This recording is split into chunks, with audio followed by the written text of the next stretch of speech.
Much like a baseball season, a school year is a marathon, not a sprint.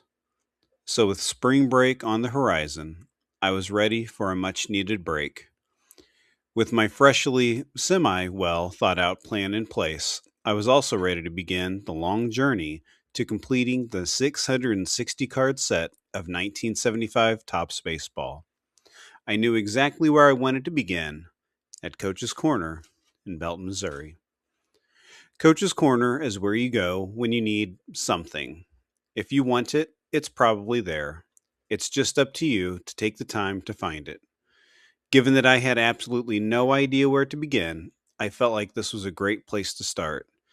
Dig into some cards, see what I find, and just go from there.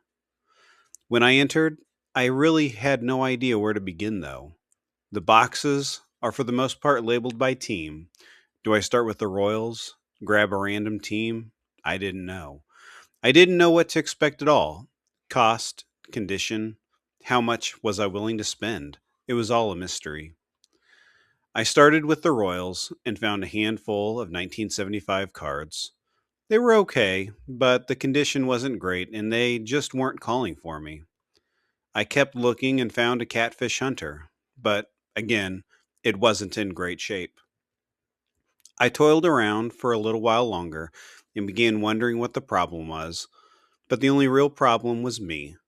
Had nothing to do with the cards. I just couldn't pull the trigger. Then it happened. A box of Cardinals cards called to me just as I was about to shrug my shoulders and walk out with what I had already found. Instantly, I saw them. Five of the 1975 cards all in line together. I kept digging. A couple more here, and then some more there. 9 cards in total. The condition of the cards was pretty good, at least good enough for me. And given the price, it was exactly what I needed to rip off the band aid and start moving forward. First, we have Mike Tyson. Insert the obligatory no, not that Mike Tyson joke at card 231. Tyson played from 1972 to 1981 and was considered a defensive specialist at second base and shortstop. Tyson didn't hit for a ton of power, but I do like the nugget of info at the bottom of his card. Mike's first major league homer came versus the Expos on June 18th, 1973, and gave the Redbirds a rain shortened 5 inning 1-0 victory in the contest. Next, we have Ray Sadecki at 340. He was a pitcher from 1960 to 1977 and actually won a World Series in 1964 during his first stint with the Cardinals. As a pitcher, Sadecki ended his 17-year career hitting 5 home runs, the first being off Gaylord Perry. Additionally, he is a member of the National Polish American Sports Hall of Fame. Elias Sosa is who we will tackle next at 398. The card is a little more beat up than I remembered, but that's okay. They can't all be 10s. Sosa was a pitcher who played for both the Cardinals and Braves during the 75 season, and overall played from 72 to 83. For his career, he allowed 1 home run per 14 innings. For reference, Tarik Skubal allowed 1 home run every 10.8 innings last season.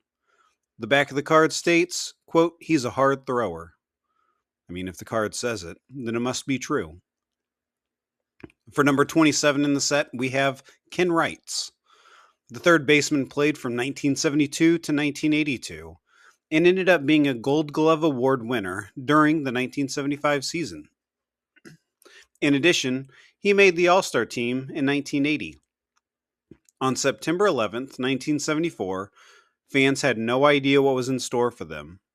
With the Cardinals trailing 3-1 in the ninth inning and 2 outs on the table, Wright stepped up to the bat with a man on base. He hit a home run to send the game into extra innings. That game ended up going 25 innings. Continuing through the purchase, we get to number 98 and Rich Folkers. Folkers played from 70 to 77 and ended up playing the 75 season with the Padres. On July 17th, 1973, Folkers faced the Giants at home. He gave up a leadoff double to Bobby Bonds, had a balk that sent Bonds to third. The next batter grounded out and scored Bonds. Folkers then went on to pitch a complete game, striking out two and carrying the Cardinals to a 2-1 victory. Not too shabby. Alan Foster at card 296 is another one that ended up playing for the Padres in 75. Overall, the pitcher played from 1967 to 1976. In 1974, he pitched 5 complete games, won a shutout. Nobody in today's game is doing that.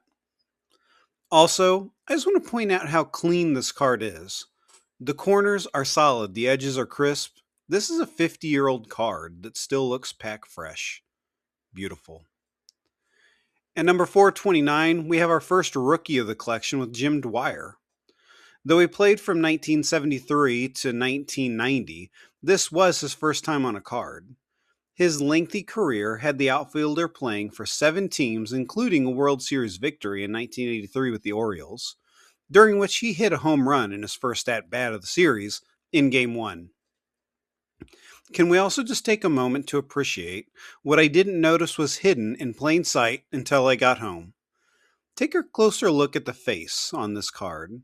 Someone at some point over the past 50 years looks to have either had a sense of humor or a grudge against Mr. Dwyer, and gave him what appears to be a bloody nose. Oh, if the cards could talk.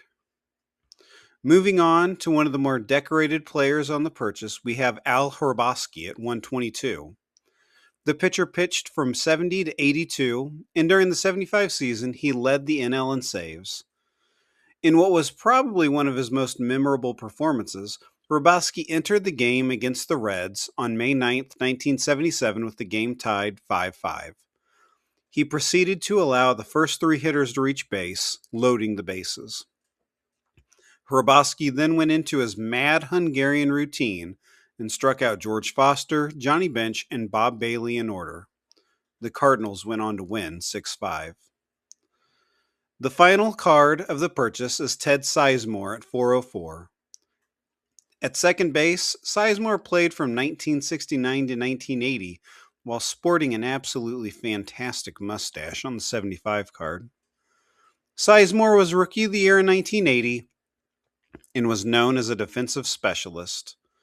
His defensive skills are still noted at his alma mater in Michigan when they created the Ted Sizemore Award to honor the top defensive player each season. Overall, this was $19 in cards that the owner was willing to part with for $10.